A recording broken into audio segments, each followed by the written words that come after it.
Hello, everyone. Thank you so much for joining us. My name is Kalela Williams. I am the Director of Writing at Mighty Writers, and I am here as in our new studio, which I'm really excited about. I'm here with Kalani Davis, who is our production coordinator, and the artwork behind me was done by Jocelyn Jennings.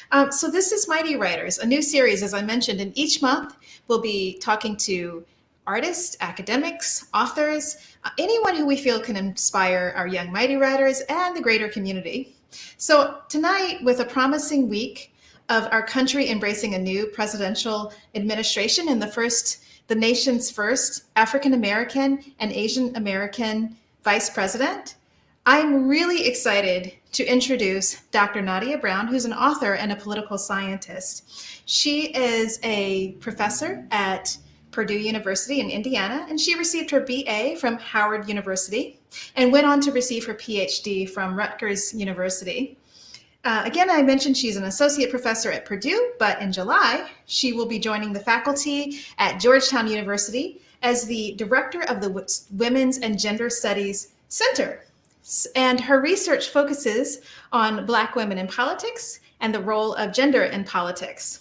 Dr. Brown is the lead editor of the journal Politics, Groups, and Identities and a founding board member of Women Also Know Stuff, a database of women in political science. She is an award-winning author, and she has published or co-published several articles on Black women in politics. And as part of the hashtag #MeTooPoliSci Collective, she spearheads efforts to stop sexual harassment in her field. She, along with colleagues, received a grant of more than $1 million from the National Science Foundation to further this important work. Dr. Brown is also active outside the classroom, spending time with her husband and 3 daughters, and she is an advocate for normalizing motherhood within the workplace. Everyone, please welcome Dr. Nadia Brown. So I wanted to ask you, can you describe the path that you went on that took you to where you are today? So in all honesty, I thought I was going to become a lawyer at one point. And again, not really understanding the connections of how you study politics without getting a law degree. Because, mostly in our communities, we learn, go be a lawyer, go be a doctor, do those type of things. But no one says, go be a professor. And I had no idea what it is that professors do. I took my first constitution law class at Howard University, and that was the worst class I ever took in my entire life. And I was like, oh, this is not for me. I do not want to memorize case law ever. That is not exciting. And I had a professor who suggested that I apply to a program, the Ralph Bunt Summer Institute. And it was a program that prepared minority students to get a PhD. So you, in political science, and you applied for the program in your junior year of college. You go in between the summer of your junior and senior year. And for me, that was life shattering. I was like, this is what I want to do. And I've been doing political science research ever since. Wow, yeah, that's really good to know, especially since your first introduction into political science was a little difficult, perhaps, and maybe Yeah. it didn't quite set you on the path of, yes, I definitely want to do this. I think that's a really good lesson that all of us can learn from. I want to talk about these past few, years, weeks. November 2020, of course, we saw a historic election, more people turning out to vote than ever has happened in American history, which is super exciting. And some people have seen this in part, or some experts have seen this in part, at least, to the efforts of Stacey Abrams, colleagues of hers, and in many cases, Black women mobilizing the vote. Especially the Black vote and brown vote. Can you talk about your take and how you see the impact of Black women like her, like Stacey Abrams, like others, on fighting voter disenfranchisement and on turning out the Black vote? This is what Black women do, period. This is a long lineage and history of Black women understanding that politics is one tool within a toolkit of equality, justice, and liberation. Women of African descent on this continent have been fighting for their rights, their communities' rights, them, for their loved ones since they set foot, even before they could vote. So I'm thinking about people like Fannie Lou Hamer, Mrs. Gray, Mrs. Devine in Mississippi, who tried to run for Congress when they could not vote, right? They, because of um, disenfranchisement through poll tax, grandfather clause, white supremacist violence, were unable to exercise the 19th Amendment, which would have granted women the right, which granted women the right to vote, and the 15th Amendment, which granted Black men the right to vote. And it's not until 1965 that Black women get the right to effectively vote and to be able to use the ballot box as a way to transform their communities. But even before then, women like Mary Church Terrell were fighting for women's suffrage and equality, and they were bringing their brothers, their uncles, their aunts, their children alongside of them and saying, you need to know the issues and you need to be mobilizing and agitating in our communities to political officials, people that have power in politics should be hearing from us. And not only about us, but let me tell you what our issues are. Thinking about women like Mary McLeod Bethune, who had the ear of presidents, right, was able to share issues that were particularly plaguing Black women and girls to allies like Eleanor Roosevelt. It's having a voice at the table even before you were allowed to be at the table. So the praise that people like Latasha Brown of Black Voters Matter, Stacey Abrams of Fair Fight are getting is great. I'm so glad that they're seeing their flowers now while they're alive and they can enjoy them and see them. But I also want us to remember that Black women have been doing this for eons. And the important part is it's not just these women, they bring other people with them. So once you've been mobilized, once you've been awakened to the role that politics plays in your day-to-day life, you will never go back to being silent again. So what we're going to see, generations of folks who are going to be using the ballot box as one tool in the fight for full equality.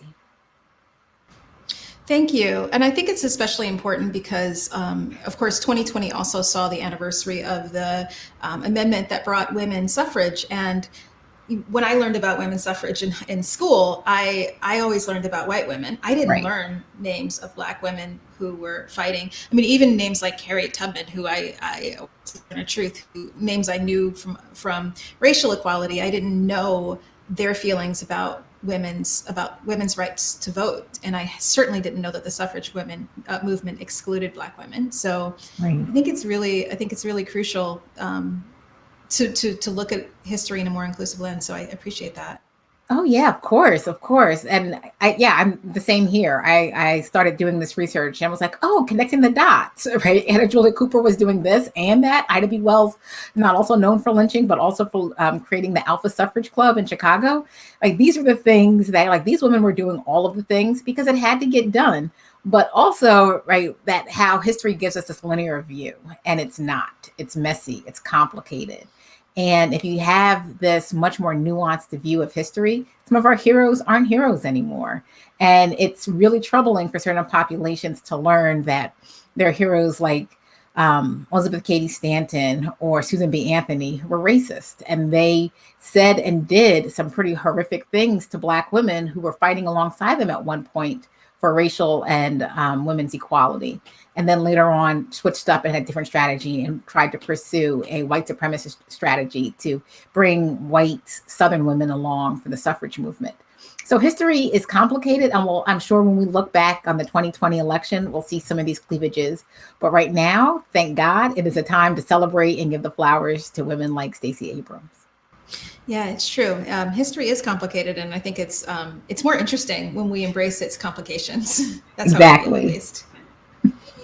So yesterday, of course, we saw another history-making moment, and that was, of course, Kamala Harris, the first Black and Asian American woman being sworn in as vice president. Can you talk about what do you think her role means in terms of just us as a country, and how did you feel about that personally?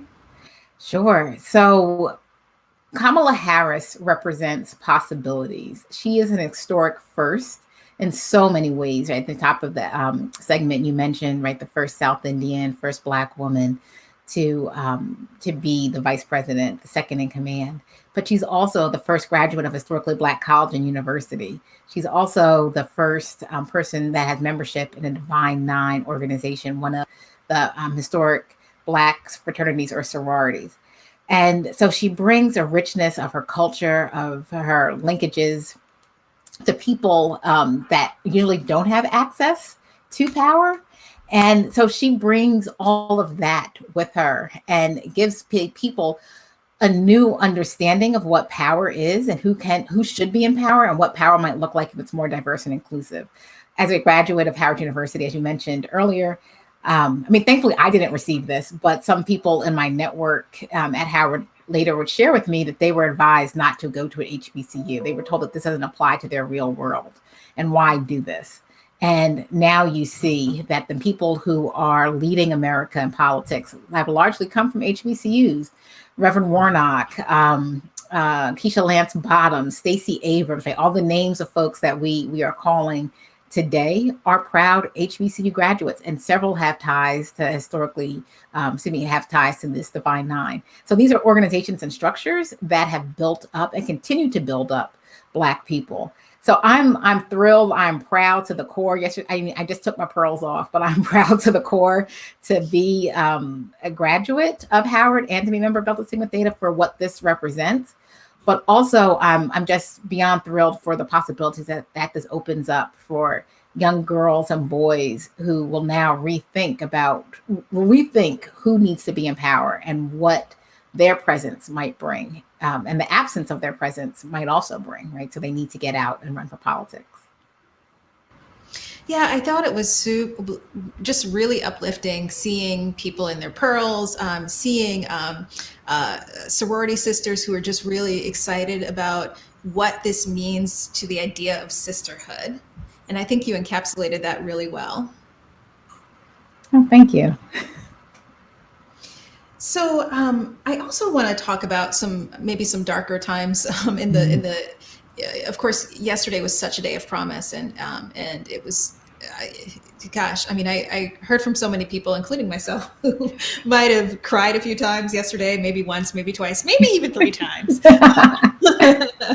hypothetically. Yes. But I think part of that is because we've seen some really dark periods recently, and of course, on attempted coup a couple of weeks ago. Can you share your perspective on the political culture, if you will, that might have led up to these events, to the attempted coup? Yeah, so what we saw on January 6th was more than just Donald Trump's presidency in the making.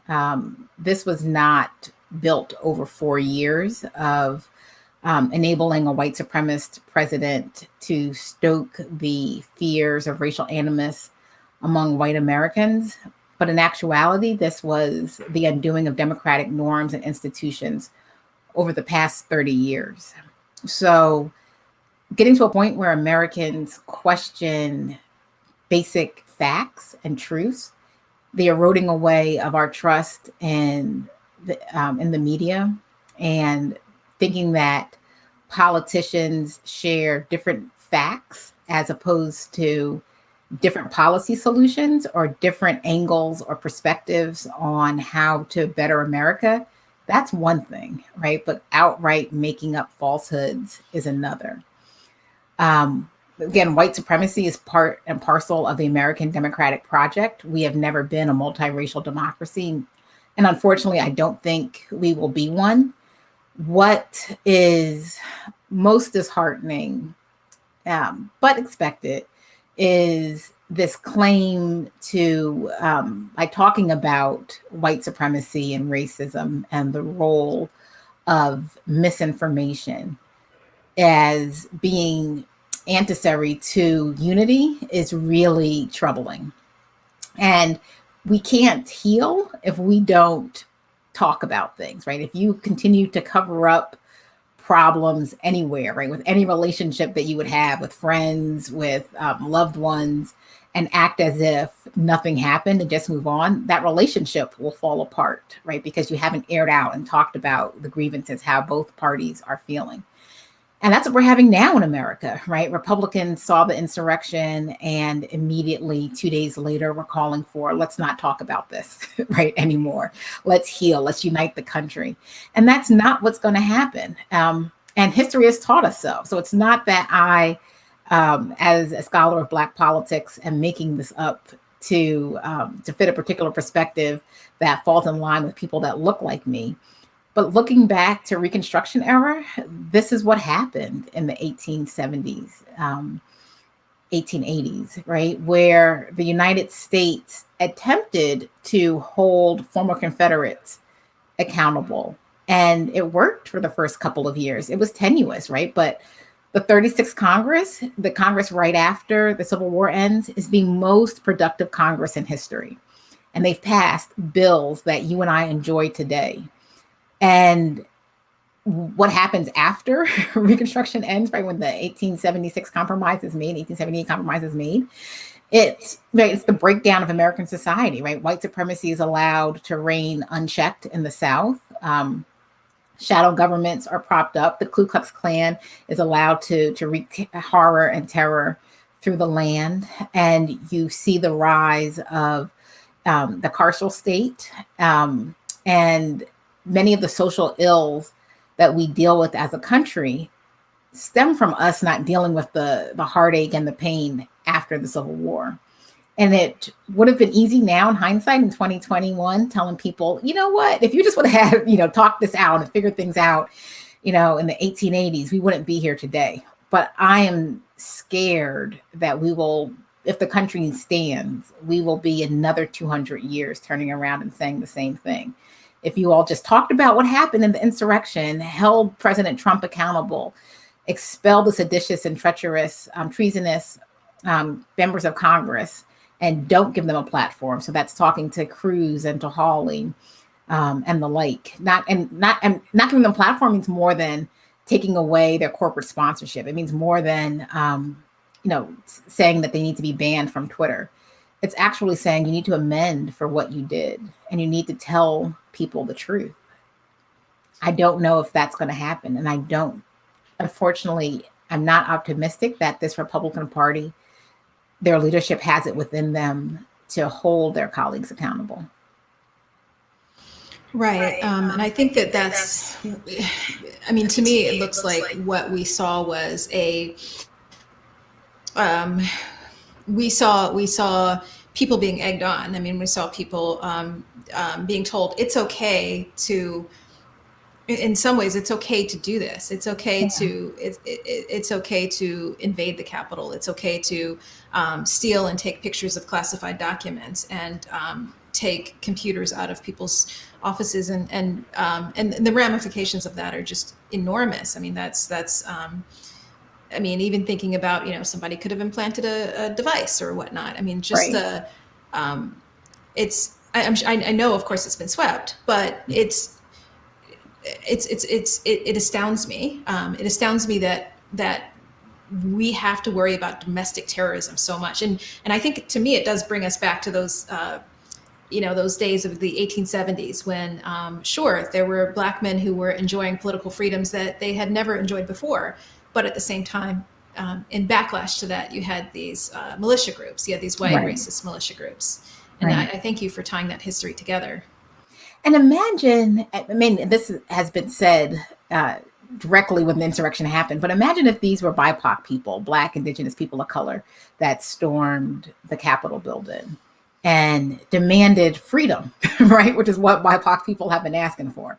We're not asking to steal an election. We're not asking to overturn a duly elected president and vice president.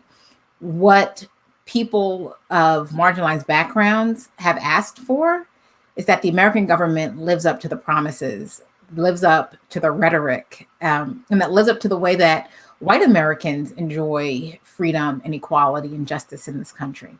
It would have been a whole other story. And people of color, marginalized groups, queer folks, immigrants, differently abled people aptly called out the hypocrisy and how the Capitol Police and how the media were talking about these groups of seditious Americans, and how this a double standard in which these people are able to live their lives, right? So much so that they had hotel rooms in their own names. They booked flights, right? Like thinking that nothing that they did was illegal and would have ramifications. And, like you, right? I tied this back to people egging them on. And if you're hearing from the highest echelons of power that it is okay to overturn the government, that your anger is righteous, that your anger is justified, that you should be able to storm the people's house and you will be heralded as a hero. But when you peacefully demonstrate, you hold your hands up and you say, don't shoot, you are the troublemaker. When Black people have to show that their own dignity and their worth, right? That you must be an honor roll student. You must be the board, the board president of your PTA. You must be a dedicated, part-time Little League coach as someone who is worthy of not being shot by the police, rather than someone who has a drug conviction or someone who has been forced to sell their body or trafficked. None of this matters. You are a human being and are deserving of rights. And seeing that hypocrisy front and center on January 6th is something that has been unshakable for communities of color. No, and it's true. And Black Lives Matter protests, I mean, I think, there are some estimates that 93% of those were entirely peaceful. And obviously the nothing was to the scale of nobody beat a police officer to death with a fire extinguisher, for instance. I mean, Right. there was just nothing to the scale of sedition that wasn't happening. And I think you're right. When you're Black, it's not enough to just be human. Right. You have to go above and beyond, so to speak, to even be worthy of being allowed to live. Right. And it's horrifying. Yes. Yeah. It really doubles down on some groups of Americans have the ability to be seen as fully human and equal, and others don't. So much so that there are two courses of justice, right? In some instances, the police can become the jury, the judge, and the executioner for stopping someone for having a bum tail light, or if someone is trying to use a counterfeit, $20 bill at the local bodega, or they're playing with a toy gun in a park and they're 12 years old. However, right, a white person, like you shared, right, can bludgeon a police officer with a fire extinguisher. Or in the case of like Dylan Roof, right, can shoot up peaceful worshipers and then be taken to McDonald's afterwards and then into the booking station, right? It's just a double standard. So I wanna talk about, because I think that, and you've alluded to this, the way to move forward is to broaden who's involved in politics, in making decisions, in lawmaking. And do you have any advice for Black, Latina, Indigenous, Asian women who want to be involved in politics or who want to study political science like you did and like you Oh do? yeah, that's a great question. Yeah, so my research shows that when people from different backgrounds and experiences come to the decision making table, policy gets better. The levels of conversation gets so much better. And it's so important that we have people from every walk of life that represent us in elected positions. So I would encourage people who think that you have to get to a certain status or position to run, or that you need to have something extraordinary about you to be a servant leader. That's not the case. It's really being a servant leader. In my own research, what I found, people that are the most effective politicians are people that really have a passion, have a heart for wanting to make the world a better place. They're not always right. They don't always win. They're not always successful. But in the end, they are. They are successful because they have enriched the lives of other people behind them by working earnestly and diligently to advance a perspective that they think will help the world. So it's difficult. My research shows that women, particularly women of color, have a much harder time running for office, for fundraising, for getting noticed by political parties, for being taken seriously as a candidate. But it can be done. And thankfully, there are training programs like Run Sister Run that encourages Black women to run training programs. There's Ready to Run, which is a universal program for all women. There's a Latina Elección, which is rated for Latinx women. So there are resources there, and I urge people to look out for them. And the other thing that I've seen in my research is that when you have a peer mentor, it's so much better for everyone involved, right? So a peer mentor is someone who can show you basically where the bodies are, what to avoid and what to do. And making those connections early is really what has been useful for the women in my study who are thinking about politics or themselves who are engaged in elected office. And then for those that are interested in studying political science, I really hope you contact me because I have a personal mission to just expand who studies politics. So the same ways I started off by saying deliberative bodies are made better, policy is made better by having people from different backgrounds. The same is true for political science. I was on the phone this morning encouraging a young Latinx scholar who is writing an article that I commissioned with some colleagues for her to write as a blog post for the Washington Post. And she had such an interesting perspective, but it was buried in what she was writing. And when I talked to her about it, I said, I really want you to lead with your narrative, lead with your perspective, like what got you here? And she wanted to tell the stories of immigrants who were detained and deported.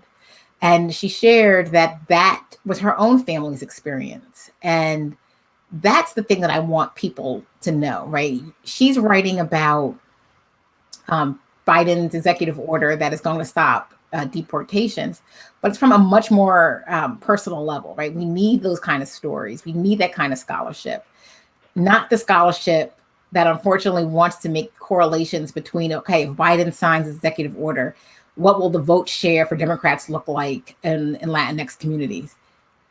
Like, yeah, that's helpful, but you know what's even more helpful? Keeping families together, right? You know what's even more helpful? Making sure that little children aren't traumatized because their dad went away or their mom went away and they don't know where they are.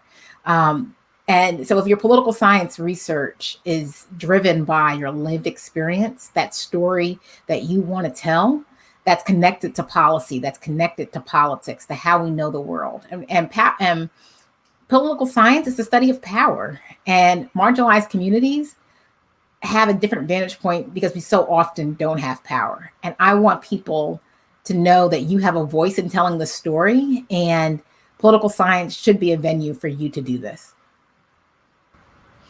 Thank you so much for this. First of all, I'm really just hearing your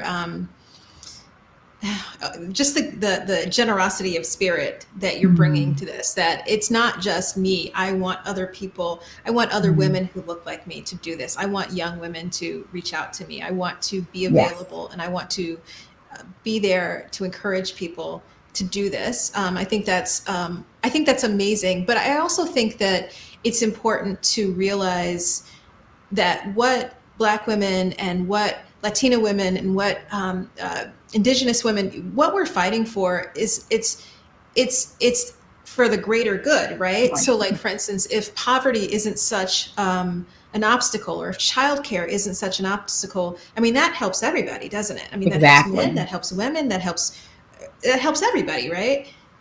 Right, exactly. I mean, and this is exactly what my research finds, right? So when you elect more women, you get policies like those that are good for the whole community.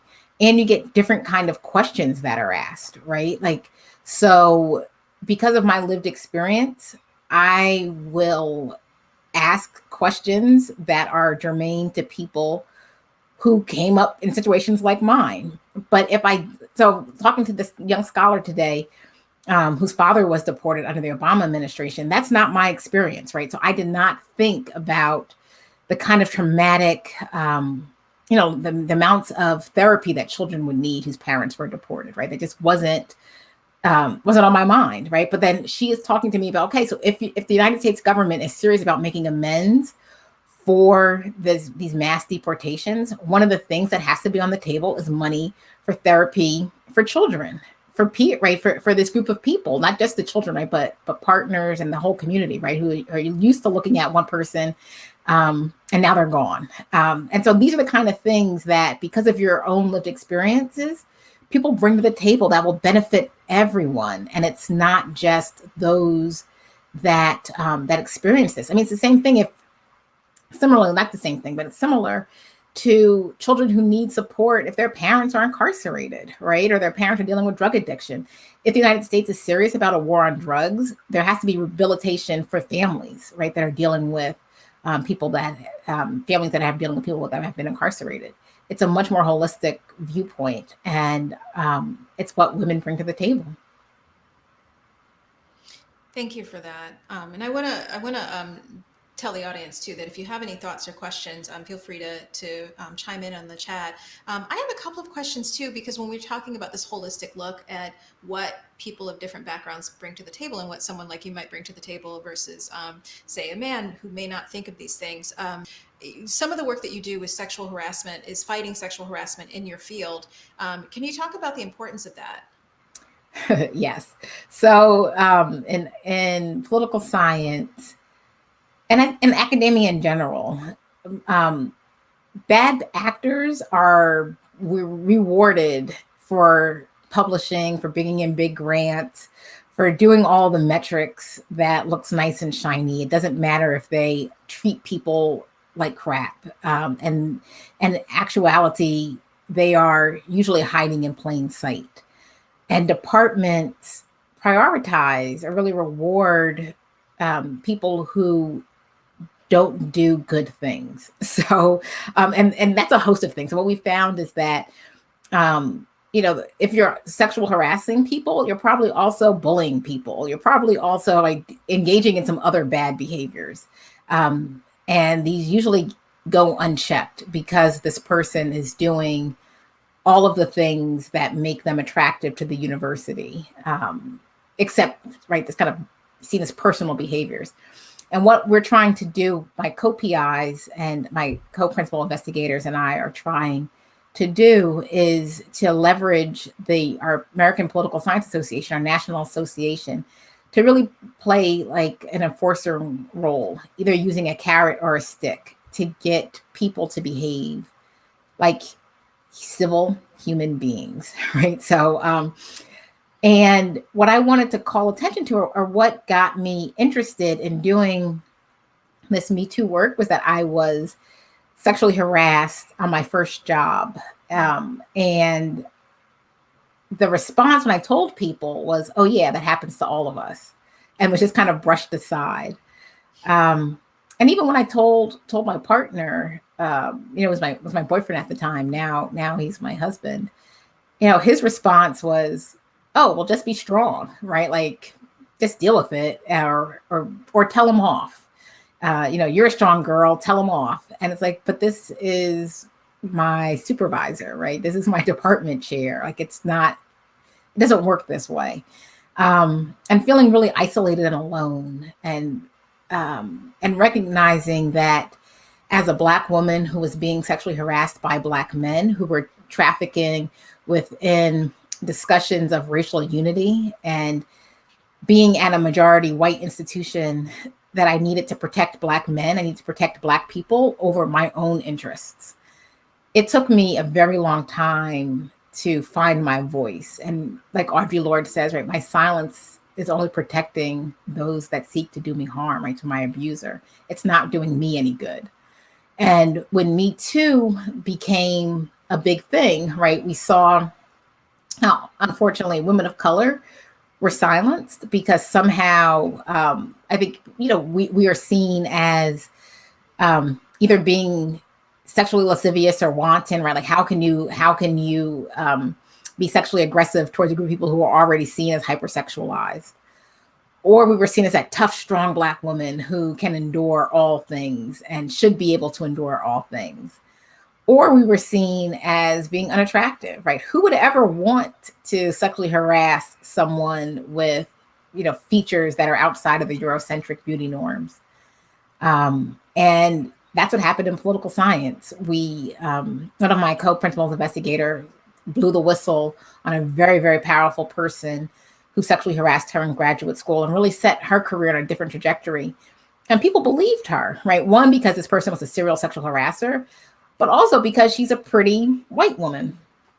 And she recognized that, and she used this as leverage. And I was able to say, well, what about, right, the rest of us in this room who have been sexually harassed and don't have a voice because of our immigration status, because English isn't our first language, because we are Muslim, because we are Hindu, right? Because we're differently abled. What about us?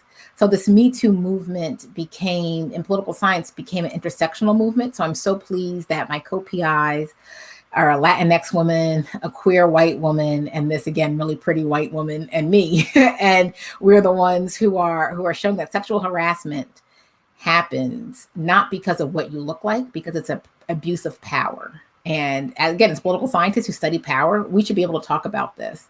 And our discipline should be supportive of the work that we do, because it's a lawsuit waiting for them, number one, right? Like, so it helps their financial interests. But also, if you want to have better scholarship, you need to have voices like mine at the table. And if I could have easily left academia, which is what I thought I would do after my first year on the tenure track, I was like, I can't go back to this job.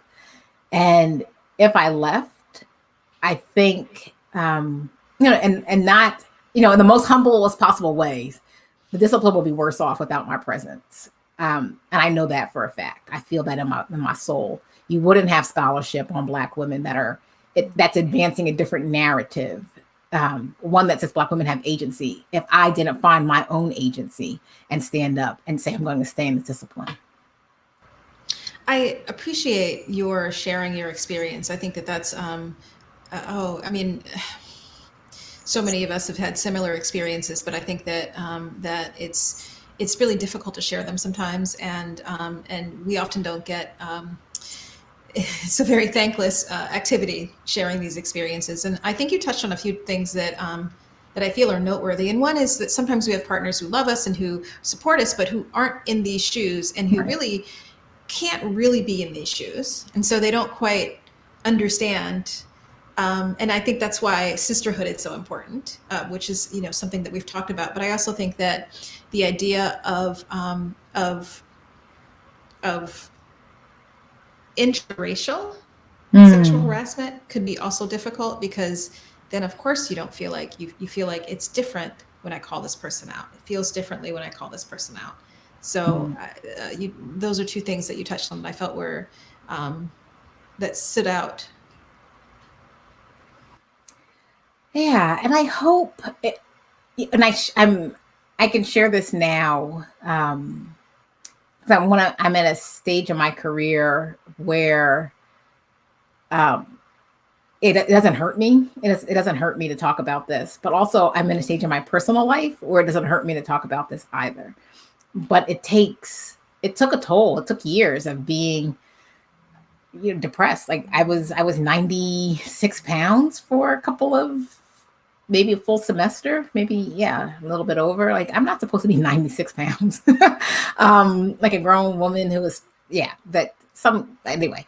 And my hair was coming on in clumps. I was just not good. And you're right, it was sisterhood. It was talking to my advisor, who's Korean American, and she gave me, who also experienced sexual harassment, right? Because we all do, gave me a list of tips, right? Like, send stuff from your Gmail account, CC yourself so that you have a backup trail. Tell people where you're going and who you're going with, so that if anything were to happen, you have someone to corroborate your story. Just some very, very practical tips that, unfortunately, right, we tell young women how to protect ourselves from sexual harassment or assault. But we should also be telling these same things to people that are committing sexual assault and violence, right, or harassment. Don't take your junior colleagues out and pile them with alcohol and thoughts that you were going to go home with them at the end of the night. Don't make people feel uncomfortable by putting your hand on their shoulder and then moving down, right? Like, these are types of things that unfortunately, the same way that I think women have to be coached into taking care of themselves when they're in this situation, men and people that are doing this bad behavior, because not all, it's not all men. Women do sexual harassing too. They need to be coached. They're the ones who need a how-to lesson. Yeah, and it's amazing because you would think some of these things would be common sense, but Oh. Yeah.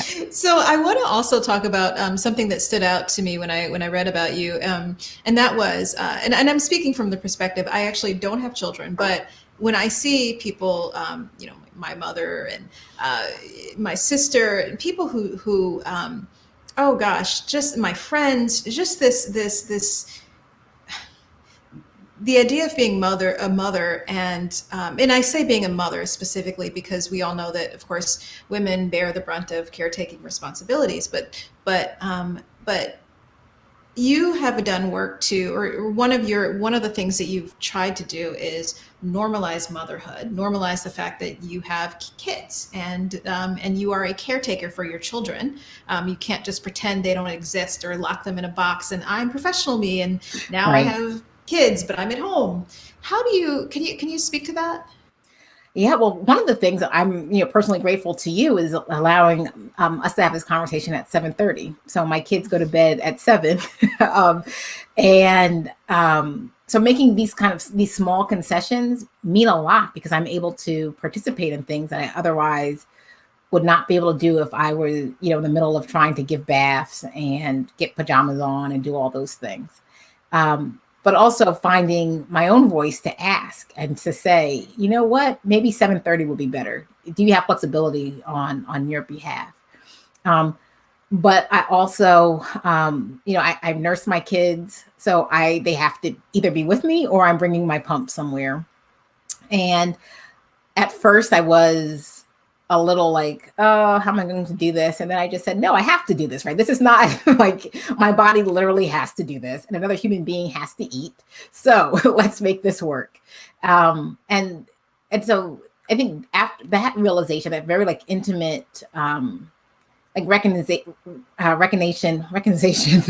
can't talk right now, that my body has to be attached to this person meant that I had to do my job differently. So I was very, very fortunate to have a department head who allowed me, to bring my first child to campus. And she shared that when she and another woman had children in the department, maybe like 8 years or 10 years before I did, it was like them and then me, like nothing, no one else. In the time period, they had a shared like pack and play and something else, and they tried to make it work. But I guess that was empowering for me. So I brought my kids, and then I never had the self-consciousness of I can't nurse in front of people or any of that. Like kid has to eat, and I am the food. But then also I enjoy doing this, right? So like I don't want to outsource this to other people. But that they're with me at all times, which makes it hard. So the trade-offs are, I have a book that's coming out later this month and early next month, and that book took a long time to write. Right, it probably would have been done or come out 2 years ago, 3-4 years ago, but it would have been such a different book. It would not have been this book that you'll see between pages, because being a mom has shaped how I look at things. Has shaped my own scholarship as a political scientist. It also, I think for better or worse, I think it's empowered my kids. So my preschooler, I have a 3-year-old who, today was telling people that she's still wearing her pearls for Kamala Harris. And, listening to another colleague who said, wow, your 3-year-old knows who, the vice president is and the president. They were like, yeah, I have my 5th grader does it. And I was like, well, my kid either has the disadvantage or the advantage of having a political scientist as a mom. But one of the things that this means is that they are already tuned to social justice. They're already tuned to some of the big issues in the world. And my prayer is that they become individuals who will make the world a better place, because they have seen all parts of what it looks like to fight and to work and make space for yourself. And I want them to bring that in whatever ventures that they do in their lives. I think that's amazing. That is what a wow. Um, I want to thank you. It doesn't look like we have any comments from our viewers right now, but it's good that you can be looked up, Dr. Nadia E. Brown, and Purdue University for now. Yes. Yeah, so I'm Brown, Congratulations. PhD girl on Twitter. So I Joy, follow me, talk to me. That's always good on all social media. So it's Brown, PhD girl. And again, yeah, I'm at Princeton. No, I'm not at Princeton. I'm at Purdue. I'm at Purdue for another couple of months this semester, and then I'll be in DC and at Georgetown. So yes, please look me up. I really do want desperately want to engage and talk with young folks. It is something that really makes my soul sing. So, yeah, please reach out. Thank you so much. Thank you for joining us, and audience members, thank you for watching. I really can't thank you enough, Dr. Brown. Thank you. Thank you for having me. Absolutely.